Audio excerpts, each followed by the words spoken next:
Ang mabuting balita ng Panginoon ayon kay San Juan. Noong panahong iyon, tumingala si Jesus at nanalangin. Amang banal, hindi lamang ang aking mga alagad ang idinadalangin ko, kundi pati ang mga mananalig sa akin dahil sa kanilang pahayag. Maging isa nawa silang lahat, Ama. Kung paanong ikaw ay nasa akin at ako'y nasa iyo, gayon din naman, maging isa sila sa atin upang maniwala ang sanlibutan na ikaw ang nagsugo sa akin. Ang karangalang ibinigay mo sa akin ay ibinigay ko sa kanila upang sila'y ganap na maging isa, gaya nating iisa. Ako'y nasa kanila at ikaw ay nasa akin, upang lubusan silang maging isa. At sa gayon, makikilala ng sanlibutan na sinugo mo ako, at sila'y iniibig mo katulad ng pag-ibig mo sa akin.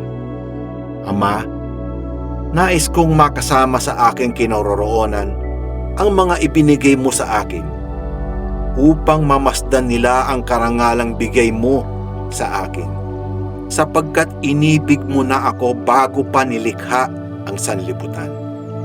Makatarong ang Ama, hindi ka nakikilala ng sanlibutan, ngunit nakikilala kita, at nalalaman ng mga ibinigay mo sa akin na ikaw ang nagsugo sa akin.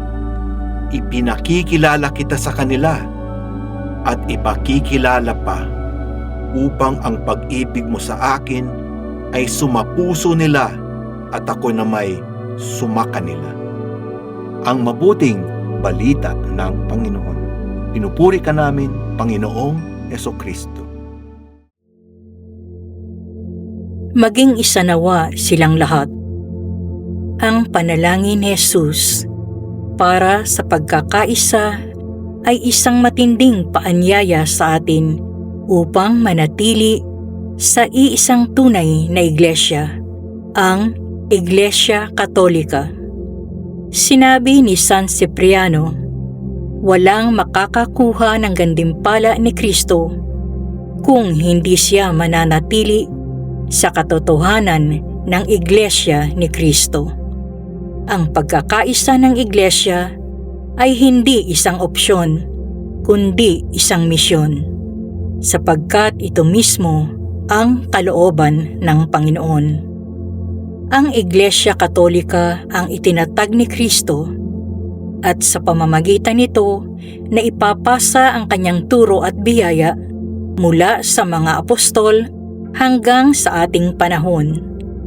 Sa kabila ng pagkakaiba-iba ng lahi, wika at kultura, nagkakaisa tayo sa iisang pananampalataya, iisang binyag, iisang katawan ni Kristo.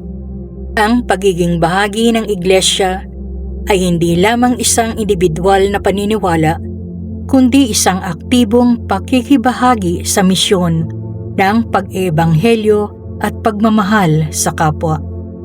Manatili tayo sa tunay na iglesia, ipagtanggol ang katotohanan at isabuhay ang ebanghelyo.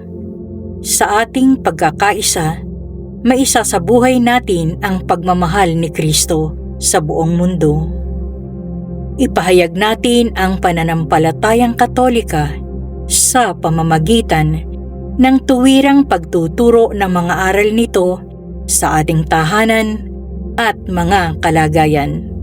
Huwag nawa tayong mahiyang ipagmalaki at isabuhay ito saan man tayo naroon.